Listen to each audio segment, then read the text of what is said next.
실체적인 그런 뭐 의도도 중요하지만 형식적으로도 완결성을 갖추려고 당시 총리나 김용현 장관이 노력했다. 대통령의 불법 계엄을 도왔다라는 게 이제 논리적으로 흐름이 가지 않습니까? 그렇죠. 한덕수 총리가 뭐 실체적으로 흠결이 있다 그러면 그 자리에서 막았어야죠. 막지 않고 뒤에 와가지고 오히려 그 상황을 모면하기 위해서 거짓말을 하고 있는 겁니다. 이 영상들을 보면요, 이 김용현 장관이 철저히 준비해서 정족수를 맞추려고 했다라는 것, 그리고 한덕수 총리가 고개를 끄덕이지 않습니까? 대통령의 의견에 대해서 하나의 반론도 제기하지 않습니다. 오히려 정족수를 맞추고 본인이 이야기했던 실체적 흠결을 안 만들기 위해서 노력했고 본인이 동조했다라는 느낌을 주고 있는 겁니다. 그래서 한덕수 총리의 말은 전혀 믿을 수가 없는 겁니다. 비상계엄 선포 뒤에요. 한 전 총리와 이상민 전 장관, 이곳이 지금 대접견실인데요. 여기에 남아서 단둘이만 남아서요. 16분 동안 무언가를 협의하는 모습도 CCTV에 생생하게 담겼습니다. 문건을 주고받고 어떤 부분을 가리키면서 대화를 하고요. 이상민 전 장관은 은은한 미소를, 지금 이 장면입니다. 은은한 미소를 보이는 장면도 포착이 됐습니다. 조기현 의원님, CCTV에 담긴 모습을 보면 국민들이 이제 상상을 하지 않았습니까? 당시 어떤 일이 있었을까? 근데 생각보다 평온한 모습이에요. 그러니까 뭔가 뭐 진짜 옷깃이라도 잡고 말리는 사람이 있었을까 싶었는데 그런 건 당연히 없었고요. 굉장히 평온합니다. 당시 국민들은 국회 앞에 모이기 시작했거든요. 그렇죠. 그러니까 한덕수 전 총리가 국회나 헌법재판소와 출석해서 한 진술의 내용을 보면 국무위원들 뭐 절대 다수는 아니더라도 몇 분이 굉장히 다급하게 막았던 것처럼 반대했던 것처럼 주장했지만 전혀 사실이 아니라는 게 확인되고 있는 거 아니겠습니까? 한덕수 전 총리에 대해서 적용된 혐의는 내란 우두머리 방조입니다. 예. 특검이 왜 그 법조를 적용했는지 화면을 통해 충분히 이해가 갔는데요.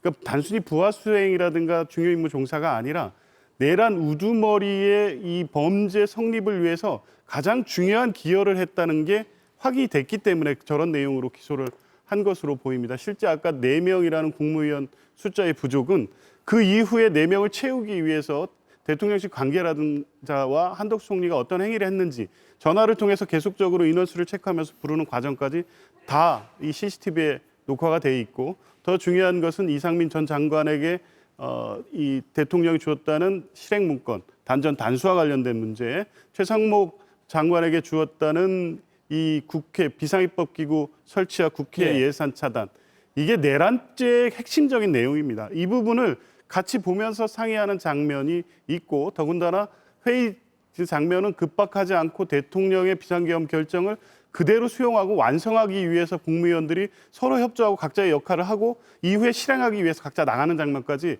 고스란히 담겨 있습니다. 이 내란, 윤석열 전 대통령의 내란죄, 내란 우두머리죄, 그리고 한덕수 전 총리의 내란 우두머리 방조죄 성립을 위해 결정적인 증거가 될 것이라는 게 오늘 확인됐다고 봅니다. 예, 그러니까 마치 오늘 이 장면이 공개되기 전까지 12월 3일 밤에 국무회의가 어떨지 상상을 많은 국민들이 하셨을 텐데 뭔가 발을 동동 구르고 국무위원들이 어쩔 줄 몰라서 머리를 맞대고 이런 게 전혀 아니라 그냥 을에 뭔가 행정 처리를 하듯이 그냥 평온하게 하는 게 오히려 배신감이 느껴진다라는 국민들의 반응도 온라인에 많았거든요. 그 모습을 오늘 이렇게 볼 수가 있었습니다. CCTV를 보고 난 뒤에 법정에 있던 재판장이요, 한덕수 전 국무총리에게 이렇게 의문을 제기했습니다. 비상계엄은 그 자체로 국민의 생명이나 안전, 재산 등을 침해할 가능성이 높습니다. 국무총리였던 피고인이 국민들을 위해서 어떠한 조치를 취했습니까? 전체적인 계획에 대해서 저는 전혀 알지를 못했습니다. 이 문제에 대해서 저는 반대를 했습니다. 제가 질문드린 건 그런 내용이 아니고 무장한 군인들이 출동을 했고요. 그걸 막기 위한 여러 국민들이 대치하는 상황이었습니다. 그런 상황에서 어떤 구체적인 조치를 취했는지. 국무위원으로서 할 수 있는 가장 중요한 일은 국무회의라는 것을 통해서 본인들의 입장을 밝히고 해야 된다고 생각합니다. 예, 오늘 내란 중요 임무 종사 또는 내란 방조 혐의로 한덕수 전 총리가 재판을 받았는데 오늘 또 같은 시각이에요. 윤 전 대통령이 내란 혐의로 재판을 받았습니다. 그러니까 지난 정권의 1인자와 2인자가 같은 날, 같은 시각에 비슷한 혐의로 내란 재판을 받은, 이것도 어떻게 보면 비참한 역사라고 할 수가 있는데요. 오늘 역시 윤 전 대통령은 불출석했습니다. 그런데 윤 전 대통령 측이 재판 거부라는 표현보다 방어권을 행사한 것이다라고 생각해달라고 했거든요. 이거 어떻게 봐야 됩니까? 글쎄요, 국민들 눈높이가 있습니다. 저 재판 불출석을 정말 방어권을 위해서 적절하게 사용을 한 것이다라고 보는 국민들 뭐 없지 않아 있겠죠. 그런데 아마도 재판을 거부한다라는 그런 인상을 주고 뭔가 자꾸 피하려고 하는 그런 모습을 갖고 있다. 왜 저러지라는 국민들이 아마도 제가 보기에는 훨씬 더 많은 국민들이 그렇게 생각하지 않을까 생각이 듭니다. 제가 여러 차례 강조를 했듯이 본인이 실제적으로 윤 전 대통령이 방어권 행사를 정말로 하고 싶다면은 재판에 출석을 하는 게 옳습니다. 그게 국민들에게 마지막 도리라고 저는 판단이 되고요. 아니 적극적으로 재판에 임해서 법리 다툼을 해야죠. 본인도 나름대로 구국의 결단이라고 생각을 지금도 하겠지만